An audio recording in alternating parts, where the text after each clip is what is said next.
ಸಂಘದ ವಾರಣಾಸಿ ಸುಬ್ರಾಯ ಭಟ್ರು ಕ್ಯಾಂಪ್ಕೋವನ್ನು ಸ್ಥಾಪನೆ ಮಾಡಿದರು. ಆ 8 ರೂಪಾಯಿ ಒಳಗಿದ್ದ ಅಡಿಕೆ 70, 80, 90ರವರೆಗೆ ಹತ್ತಿರ ಹೋಗಿ ಸುಮಾರು 125ರವರೆಗೆ ಬಂದದ್ದು ನಾವು ಹುಟ್ಟು ಹಾಕಿದೆವು. ಇದು 19/10/2001ರಲ್ಲಿ ನಾವು ಪ್ರಾರಂಭ ಮಾಡಿದ ಸಂಸ್ಥೆ. ಇವತ್ತು 22 ವರ್ಷ ಕಳೆದು 23ನೇ ವರ್ಷದಲ್ಲಿ ನಾವಿದ್ದೇವೆ. ಇವತ್ತು ನಮ್ಮ ಸಂಸ್ಥೆ ಸುಮಾರು ಈ ವರ್ಷಗಳಲ್ಲಿ ಕೆಲಸ ಮಾಡಿದ್ದನ್ನು ನಿಮ್ಮ ಗಮನಕ್ಕೆ ತರುವುದು ನನ್ನ ಉದ್ದೇಶ. ಆವತ್ತು ನಾವು ಇದನ್ನು 2001ರಲ್ಲಿ ಪ್ರಾರಂಭ ಮಾಡುವಾಗ 86 ಲಕ್ಷ ರೂಪಾಯಿಯ ಶೇರ್ನಲ್ಲಿ 4212 ಸದಸ್ಯರಿರತಕ್ಕಂಥ ವ್ಯವಸ್ಥೆಯಲ್ಲಿ ನಾವು ಅದನ್ನು ಪ್ರಾರಂಭ ಮಾಡಿದೆವು. ಆಗ ಪ್ರಥಮವಾಗಿ ನಮ್ಮ ರಾಜಾರಾಮ್ ಭಟ್ರು ನಮ್ಮ ಸ್ಥಾಪಕ ಅಧ್ಯಕ್ಷರಾಗಿ ಕೆಲಸ ಮಾಡಿದರು. ಅವರು ಬಿಟ್ಟ ನಂತರ ಶ್ರೀಧರ್ ಜಿ ಬಿಡೆ ಅವರು ಅಧ್ಯಕ್ಷರಾಗಿ ಕೆಲಸ ಮಾಡಿದರು. ಆನಂತರ ಅವರು ಬಿಟ್ಟ ನಂತರ ಭಾಸ್ಕರ್ ಕೋಟ್ಯಾನ್ ಬೆಳುವಾಯಿ ಅವರು ಅಧ್ಯಕ್ಷರಾಗಿ ಮಾಡಿ ಮೊನ್ನೆ ಮಾರ್ಚ್ 15ರಿಂದ ನಾನು ಅಧ್ಯಕ್ಷನಾಗಿ ಕಾರ್ಯನಿರ್ವಹಿಸ್ತಾ ಇದ್ದೇನೆ. ಈಗ ನಮ್ಮ ಸಂಸ್ಥೆಯಲ್ಲಿ ಇಷ್ಟವರೆಗೆ 17 ಜನ ಕಾಯಂ ಸದಸ್ಯರು, 18 ಜನ ಟೆಂಪರರಿ ಸದಸ್ಯರು, ಸುಮಾರು 30 ಕಾರ್ಮಿಕರು ಒಟ್ಟಿಗೆ ಕೂಡಿ 48 ಜನ ನನ್ನ ಈ ಸಂಸ್ಥೆಯಲ್ಲಿ ಒಟ್ಟಿಗೆ ನಾವು ಕೆಲಸ ಮಾಡ್ತಾ ಇದ್ದೇವೆ. ಮತ್ತು ಈ ಆವರಣ ನಮ್ಮ ಸ್ವಂತ ಆವರಣ. ನಾವು 45 ಸೆಂಟ್ಸ್ ಜಾಗವನ್ನು ಖರೀದಿ ಮಾಡಿ ಇದರಲ್ಲಿ 13,700 ಚದರ ಅಡಿಯ ಈ ನಮ್ಮ ಇಡೀ ಬಿಲ್ಡಿಂಗು ಇದು ಮಾಡಿ ನಮ್ಮ ಸ್ವಂತ ಕಟ್ಟಡದಲ್ಲಿ ನಾವಿದ್ದೇವೆ. ಇದೆಲ್ಲ ನಿಮ್ಮ ಗಮನಕ್ಕೆ ಹೇಳುವಂಥದ್ದು, ಎಲ್ಲ ಅದರಲ್ಲಿ ಡೀಟೇಲ್ ಎಲ್ಲ ಕೊಟ್ಟಿದ್ದೇನೆ. ಮೂರನೇದಾಗಿ ನಮ್ಮದು 10 ಖರೀದಿ ಕೇಂದ್ರಗಳಿದೆ. ಉಪ್ಪಿನಂಗಡಿ, ಸವಣೂರು, ಬೆಳ್ಳಾರೆ, ಸುಳ್ಯ, ಮಂಚಿ, ಅಜಕ್ಕಾರು, ಗುರುವಾಯನಕೆರೆ, ಮಾನಂಜೆ, ಹಳ್ಳಿಹೊಳೆ, ಬೈಕಂಪಾಡಿ ಕೇಂದ್ರ ಕಚೇರಿ ಇಷ್ಟು. ಅದರಲ್ಲಿ 2 ಸುಳ್ಯ ಮತ್ತು ಉಪ್ಪಿನಂಗಡಿಯಲ್ಲಿ ಅಡಿಕೆ ಒಟ್ಟಿಗೆ ರಬ್ಬರನ್ನು ಕೂಡ ಖರೀದಿ ಮಾಡ್ತಾ ಇದ್ದೇವೆ. ಈಗ ಗುರುವಾಯನಕೆರೆಯಲ್ಲಿ ಮೊನ್ನೆ ಹೊಸ ಶಾಖೆ ಮಾಡಿದ್ದೇವೆ, ಅದರಲ್ಲಿ ಕೂಡ ನಾವು ರಬ್ಬರನ್ನು ಖರೀದಿ ಮಾಡ್ತಾ ಇದ್ದೇವೆ. 22ನೇ ಇಸ್ವಿಯಲ್ಲಿ 174 ಕೋಟಿ ರೂಪಾಯಿ ವ್ಯವಹಾರ ಮಾಡಿದ್ದೇವೆ. 22ರಲ್ಲಿ 156 ಕೋಟಿ ವ್ಯವಸ್ಥೆ ಮಾಡಿದ್ದೇವೆ. ಈಗ 23-24ರಲ್ಲಿ ಮೊನ್ನೆ 167 ಕೋಟಿ ರೂಪಾಯಿಯ ವ್ಯವಹಾರವನ್ನು ನಾವು ಮಾಡಿದ್ದೇವೆ.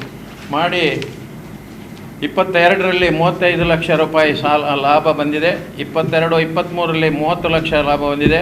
ಈಗ ಟೆಂಟೇಟಿವ್ ಆಗಿ ಆಡಿಟ್ ಆಗಲಿಲ್ಲ, ಮೊನ್ನೆಗೆ 28 ಲಕ್ಷ ಲಾಭ ಬಂದಿದೆ ಅಂತ ಅಂದಾಜಲ್ಲಿ ಇದ್ದೇವೆ. ಅದನ್ನು ಇದರಲ್ಲಿ ಮೆನ್ಷನ್ ಮಾಡಿದ್ದೇವೆ.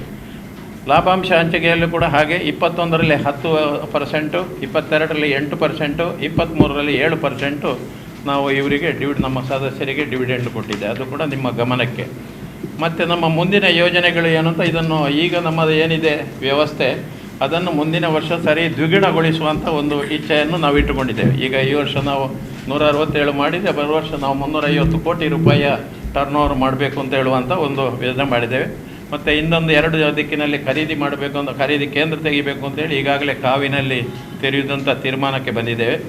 ಮತ್ತು ಈಗ ಸುಳ್ಯದಲ್ಲಿ ನಮ್ಮದು ಇದೇ ರೀತಿಯ ಮಂಗಳೂರಿನ ರೀತಿಯೇ ಸುಳ್ಯ APMCಯಲ್ಲಿ ಒಂದು ಘಟಕ ಇತ್ತು, ಸಂಸ್ಕರಣಾ ಘಟಕ. ಅದನ್ನು ಮುಚ್ಚಿದ್ದೇವೆ. ಆದರೆ ಅದನ್ನು ಈ ಸರ್ತಿ ನಾವು ತೆರೆದು ಹೆಚ್ಚಿನ ವ್ಯವಸ್ಥೆಯನ್ನು ಮಾಡಬೇಕು ಅಂತ ಹೇಳುವಂಥ ಒಂದು ಯೋಜನೆ ಇದೆ.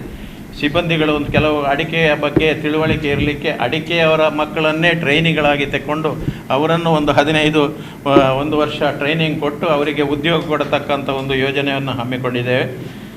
ಮತ್ತು ಅಡಿಕೆಯನ್ನು ಹೆಚ್ಚು ಬಳಕೆ ಮಾಡುವ ಉತ್ತರ ಭಾರತದಲ್ಲಿ ಒಂದು ಮಾರಾಟ ಕೇಂದ್ರವನ್ನು ಪ್ರಾರಂಭಿಸುವಂಥ ಯೋಜನೆ ಕೂಡ ನಮ್ಮದಿದೆ. ಅಡಿಕೆ ಧಾರಣೆ ತೀವ್ರ ಏರಿಳಿತ ಹೊಂದಿದ ವಿದೇಶಿ ಅಡಿಕೆ ಬಂದಾಗ ದರ ಕುಸಿದಾಗ ನಮ್ಮ ಅಡಿಕೆ ಮಾರಾಟವಾಗದೆ ದಾಸ್ತಾನಾಗ್ತದೆ. ಖರೀದಿಯು ಹೆಚ್ಚಾಗಿ ದುಡಿಯುವ ಬಂಡವಾಳ ವರ್ಕಿಂಗ್ ಕ್ಯಾಪಿಟಲ್ ಹೆಚ್ಚು ಬೇಕಾಗ್ತದೆ. ಅದಕ್ಕೆ ಬೇಕಾಗಿ ಈಗಾಗಲೇ ನಾವು ದುಡಿಯುವ ಬಂಡವಾಳ ಹೆಚ್ಚಿಸುವ ಬಗ್ಗೆ ಸರ್ಕಾರದಿಂದ 5 ಕೋಟಿ ರೂಪಾಯಿ ಪಾಲು ಬಂಡವಾಳವನ್ನು ಕೂಡ ಕೇಳಿದ್ದೇವೆ ಅಂತೇಳಿ ನಿಮ್ಮ ಗಮನಕ್ಕೆ ತರ್ತಾ ಇದ್ದೇವೆ. ಅಂತೂ ಈ ಸಂಸ್ಥೆ ಹೊಸದಾಗಿ ಹುಟ್ಟಿ ಇದೆಲ್ಲ 20 ವರ್ಷದಲ್ಲಿ ಬೆಳವಣಿಗೆ ಕಾಣುವುದನ್ನು ಇನ್ನೂ ನಾವು ಈಗ ಹೊಸದಾಗಿ ಬಂದದ್ದರಿಂದ ಇದನ್ನು ದ್ವಿಗುಣಗೊಳಿಸಬೇಕು ಅಂತ ಹೇಳುವಂಥ ಯೋಜನೆಯಲ್ಲಿ ಒಂದು ಕಾರ್ಯಕ್ರಮಗಳನ್ನೆಲ್ಲ ಹಮ್ಮಿಕೊಂಡಿದೆ. ಅದೆಲ್ಲ ನಮ್ಮ ಪತ್ರಿಕಾ ಲಿಸ್ಟ್ನಲ್ಲಿದೆ. ತಾವೆಲ್ಲ ಅದನ್ನು ಮನಗಂಡು ವ್ಯಾಪಕ ರೀತಿಯ ಪ್ರಚಾರ ಆಗಬೇಕು. ಹೆಚ್ಚಿನ ರೈತರು ಇವತ್ತು ನಾವೇನು ಕಾಣ್ತೇವೆ ಅಂತ ಹೇಳಿದರೆ, ಹೊರಗಿನಲ್ಲಿ ಇಡೀ ಅಡಿಕೆಯ ಒಟ್ಟು ಉತ್ಪತ್ತಿಯಲ್ಲಿ 70% ಹೊರಗಿನ ಪ್ರೈವೇಟ್ ಅಡಿಕೆಯವರು ಮಾಡುವಂಥದ್ದು. 30% ಮಾತ್ರ ನಾವು ಕ್ಯಾಂಪ್ಕೋ, ಮಾಸು ಮತ್ತು ಇದು ಶಿವಮೊಗ್ಗದಲ್ಲಿರೋದು ಮ್ಯಾಮ್ಕೋ ಇವರೆಲ್ಲ ಸೇರಿ ನಾವು ಒಟ್ಟಿಗೆ ನಮ್ಮ ಟರ್ನ್ ಓವರ್ 30% ಇರೋದು, 70% ಹೊರಗಿನವರು ಇರೋದು. ಆದ್ದರಿಂದ ಅವರೊಟ್ಟಿಗೆ ನಾವು ಕಾಂಪಿಟೇಷನ್ ಮಾಡಬೇಕು ಅಂತ ಹೇಳುವಂಥ ಇದೇ ಇರೋದರಿಂದ ಸಹಕಾರಕ್ಕೆ ಹೆಚ್ಚು ಒತ್ತು ಕೊಡಬೇಕು ಅಂತ ನೀವೆಲ್ಲ ನಿಮ್ಮ ಪತ್ರಿಕೆಯಲ್ಲಿ ಸಹಕಾರಿ ವ್ಯವಸ್ಥೆಗೆ ಬಲಪಡಿಸುವಂಥ ಒಂದು ವ್ಯವಸ್ಥೆಯಲ್ಲಿ ನಿಮ್ಮದೆಲ್ಲ ನಮಗೆ ಸಹಕಾರ ಬೇಕು ಅಂತ ಹೇಳುವಂಥ ಒಂದು ವ್ಯವಸ್ಥೆ ನಂದು. ತಾವೇನಾದರೂ ಕೇಳಲಿಕ್ಕೆ ಇದ್ದರೆ ಅಥವಾ ನಮ್ಮ ಬಗ್ಗೆ ಏನಾರು ಅಭಿಪ್ರಾಯ ಬೇಕು ಅಂತಾದರೆ ತಾವು ಕೇಳಿದರೆ ನಾನು ಅದಕ್ಕೆ ಉತ್ತರಿಸಲಿಕ್ಕೆ ತಯಾರಿದ್ದೇನೆ. ಹೇಗಾದರೂ ಬಿಲ್ ಮಾಡಬೇಕು, ಬಿಲ್ ಮಾಡಿ GST ಕಟ್ಟಿದ ನಂತರವೇ ನಮ್ಮ ಟ್ರಾನ್ಸ್ಪೋರ್ಟ್ ನಾವು ಮಹಾರಾಷ್ಟ್ರಕ್ಕೆ ಕಳಿಸುವಂಥದ್ದು.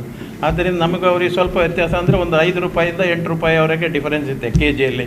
ಇವತ್ತು ನಮ್ಮ ಜನಗಳು ಸಹಕಾರಿ ಕ್ಷೇತ್ರದಿಂದ ಈಗ ರಾಜೇಂದ್ರ ಕುಮಾರ್ ಅಧ್ಯಕ್ಷತೆಯಲ್ಲಿ ಒಬ್ಬನಿಗೆ 5 ಲಕ್ಷ ರೂಪಾಯಿ ಫ್ರೀ ಬಡ್ಡಿಯಲ್ಲಿ ಸಾಲ ಕೊಡ್ತೇವೆ, 15 ಲಕ್ಷ ರೂಪಾಯಿ 3% ಬಡ್ಡಿಗೆ ಸಾಲ ಕೊಡ್ತೇವೆ. ಆದರೂ ಅದರಿಂದ ಬೆಳೆದ ಅಡಿಕೆಯನ್ನು ಅವ ಕೊಂಡೋಗಿ ಕೊಡೋದು ಅವರಿಗೆ. ಅದಕ್ಕೆ ನಾನು ನಿಮ್ಮ ಹತ್ರ ಹೇಳುವಂಥದ್ದು ಏನಂದರೆ ಸಹಕಾರಿ ಕ್ಷೇತ್ರಕ್ಕೆ ಒಂದು ಬೆಂಬಲ ಕೊಡಿ. ಸಹಕಾರಿ ಕ್ಷೇತ್ರ ಹೀಗಿರುವಾಗ ನೋಡಿ, ರೈತನಿಗೆ ನಾವು ಕೊಡೋದು ಅಡಿಕೆ ಬೆಳೆಗಾರರಿಗೆ 5 ಲಕ್ಷ ಫ್ರೀ ಬಡ್ಡಿಯಲ್ಲಿ, 15 ಲಕ್ಷ 3% ಬಡ್ಡಿಯಲ್ಲಿ ರೈತನಿಗೆ ಕೊಡು. ಅದೇ ರೈತ ಅದನ್ನು ನನಗೆ ಅಡಿಕೆ ನನಗೆ ಕೊಡಲಿಕ್ಕೆ ತಯಾರಿಲ್ಲ, ಹೌದು, ಅದು 2 ರೂಪಾಯಿ ಜಾಸ್ತಿ ಉಂಟು ಅಂತೇಳಿ ಹೊರಗೆ ಬಾ. ಅದಕ್ಕೆ ನಿಮ್ಮ ಸಹಕಾರ ಬೇಕು ಅಂತ ನನ್ನ ಉದ್ದೇಶ ಅಷ್ಟೇ. ಅದು ಸಹಕಾರಿ ಕ್ಷೇತ್ರಕ್ಕೆ ಬನ್ನಿ, ಅದು ಬಂದ ಲಾಭ ಆಗಲಿ ನಷ್ಟ ಆಗಲಿ ಅದೆಲ್ಲ ನಂಬರಿಗೆ ಎಲ್ಲ ಹಂಚಿ ಹೋಗತಕ್ಕಂಥ ವ್ಯವಸ್ಥೆ ಅಂತ ಹೇಳುವುದನ್ನು ಹೇಗೆ ಏನು ಅವರಿಗೆಲ್ಲ ಬಿಲ್ ಇಲ್ಲಲ್ಲ, ನಂಬರ್ ಇಲ್ಲ ಅವರಿಗೆ, ಅವರಿಗೆ ಇದೇನಿಲ್ಲಲ್ಲ, ಅವರು ಕದ್ದು ಇದು ಮಾಡೋದಲ್ಲ. ಅವರಿಗೆ ನನಗೆ 8 ರೂಪಾಯಿಯ ಮೇಲೆ 1 kg ಅಡಿಕೆಯಲ್ಲಿ ಡಿಫರೆನ್ಸ್ ಬರ್ತದೆ. ಜನಗಳು ಇವತ್ತು 1 ರೂಪಾಯಿ ನಿಮಗೆ ಬೇಕು ಅಂತಂದರೆ ಅವನು ನನ್ನನ್ನು ಕೇರ್ ಮಾಡೋದಿಲ್ಲ. ನಿಮ್ಮ ಭಾಷೆ ನಿಮಗೆ, ನಂದು ಬೇರೆ, ನನಗೆ 2 ರೂಪಾಯಿ ಸಿಗ್ತದೆ, ಅವನಿಗೆ ಸಂತೋಷ. ಅದಕ್ಕೆ ಈಗ ನಿಮ್ಮ ಸಹಕಾರ ಬೇಕು. ನಾನು ಇದನ್ನು ಕರೆದ ಉದ್ದೇಶ ಅದು. ಇದನ್ನು ಹೇಳಬೇಕಂದ್ರೆ ರೈತರಿಗೆ ಕರ್ನಾಟಕ ಸರ್ಕಾರ ಮುಂಚೆ 3 ಲಕ್ಷ ಕೊಡ್ತಿದ್ದದ್ದು ಈಗ 5 ಲಕ್ಷ ಫ್ರೀ ಬಡ್ಡಿ ಇಲ್ಲದೆ ಕೊಡತಕ್ಕಂಥದ್ದು. ನೋಡಿ, ಆರ್ಡರ್ ಕೂಡ ಬಂದಿದೆ ಎಲ್ಲ ಸೊಸೈಟಿ, ಅದೇ ಎಲ್ಲ ಸೊಸೈಟಿ ಬಂದಿದೆ. ಮತ್ತು ಮುಂಚೆ 3%ಗೆ 10 ಲಕ್ಷ ಕೊಡ್ತಾ ಇದ್ದದ್ದನ್ನು ಈಗ ಈ ವರ್ಷ 15 ಲಕ್ಷ ಮಾಡಿದೆ ರೈತನಿಗೆ. ಅಂದರೆ ಹೋಲ್ಸೇಲ್ ಕೊಡೋದಲ್ಲ, ಅವನಿಗೆ ಅಷ್ಟು ಜಾಗ ಇರಬೇಕು, ಅಷ್ಟು ಬೆಳೆ ಬರಬೇಕು, ಮತ್ತು ಅವನಿಗೆ ಕೊಡೋದು. ಇಷ್ಟು ಸವಲತ್ತು ನಾವು ಸಹಕಾರಿ ಕ್ಷೇತ್ರದಿಂದ ಅವನೇ ಕೊಟ್ಟರೆ ಅವ ಅಡಿಕೆ 1 ರೂಪಾಯಿ ಡಿಫರೆನ್ಸ್ ನನಗೆ ಕೊಡೋದಿಲ್ಲ. ಹೇಗೆ 5 ಎಕರೆ ಯಾವುದು 5 ಎಕರೆಗೆ ಅಷ್ಟು ಬರ್ತದೆ. ಅದು ಎಕರೆ ಮೇಲೆ ಅಂದರೆ ಈಗ 5 ಎಕರೆಯಿಂದ ಮೇಲೆ ಇದ್ದವನಿಗೆ ಕೃಷಿಕನಿಗೆ ಇದು 5 ಲಕ್ಷ ಬಡ್ಡಿ ಮನ್ನಾ 15 ಸೆನ್ಸಿಂದ ಸ್ಟಾರ್ಟ್ ಮೇಲೆ ಅದನ್ನು ಕಟ್ ಮಾಡಿ ಕೊಡ್ತಾರೆ. ಮತ್ತೆ 5 ಎಕರೆಯಿಂದ ಮೇಲೆ ಇದ್ದವನಿಗೆ 15 ಲಕ್ಷ ಇದು 3% ಬಡ್ಡಿಗೆ. ಅಲ್ಲ ಎಲ್ಲ ಅದು ಎಲ್ರಿಗೂ ಅವನ ಏನು ಬೆಳೀತಾನೆ ಅವನಿಗೆ ಹಾಗೆ ಕೊಡುವಂಥ. ಯಾವುದು ನಾವು ಅಡಿಕೆ ಮತ್ತು ರಬ್ಬರ್ ಇಲ್ಲ ಅದಕ್ಕೆ ಬೇರೆ ಸಂಸ್ಥೆಗಳಿದೆ, TPCMSಗಳು ತುಮಕೂರಿನಲ್ಲಿ, ಮತ್ತು ಈಗ ಮೈಸೂರು, ಅದು ಶಿವಮೊಗ್ಗದಲ್ಲಿ ಮ್ಯಾಮ್ಕೋ ಅಂತ ಇದೆ, ಅವರ ಕಟ್ಟ ಅಡಿಕೆಯನ್ನು ತೆಗೆಯುವಂಥದ್ದು. ಅವರು ದೊಡ್ಡ ಸಂಸ್ಥೆ, ನಮ್ಮ ಕ್ಯಾಂಪ್ಕೋದಾಗೆ ದೊಡ್ಡ ಇನ್ಸ್ಟಿಟ್ಯೂಷನ್. ಅದರಿಂದ ಒಂದು ಅಂಶ ನಮಗೆ ಅದರಲ್ಲಿ ಪೆಟ್ಟಿದೆ. ಅದು ಸರ್ಕಾರ ಹೇಳ್ತದೆ ನಾವು 300% ಇದು ಹಾಕಿದೆ, ಸೇಲ್ಸ್ ಟ್ಯಾಕ್ಸ್ ಹಾಕಿದ್ದೇವೆ, ಅದು ಬರೋದಿಲ್ಲ ಹೊರಗಿನಿಂದ ಅಂತ. ಬಾಂಗ್ಲಾದಿಂದ ಬರ್ತದೆ, ಇಲ್ಲ ಮಲೇಷ್ಯಾದಿಂದ ಬರ್ತದೆ, ಇದೆಲ್ಲ ಇವತ್ತು ನಿಲ್ಲಿಸಲಿಕ್ಕೆ ಆಗಲಿಲ್ಲ. ಮೊನ್ನೆ ನಮ್ಮ ಮೇಡಮ್ ಅವರು ಬಂದಿದ್ದರು, ಇವರು ಶೋಭಾ ಕರಂದ್ಲಾಜೆ ಅವರು ಕೇಂದ್ರ ಮಂತ್ರಿ ಬಂದು ಒಂದು ಸ್ಟೇಟ್ಮೆಂಟ್ ಕೊಟ್ಟರು, ನಾವು ಅದನ್ನು ನಿಲ್ಲಿಸ್ತೇನೆ, ಏನು ಮಾಡಲಿಕ್ಕೆ ಬಿಡೋದಿಲ್ಲ ಹಾಗೆ. ಅದು ಈ ಸರ್ ಟಪ್ಪ 10 ರೂಪಾಯಿ ರೇಟ್ ಜಾಸ್ತಿ ಆಯಿತು ನಮ್ಮ ಅಡಿಕೆಗೆ.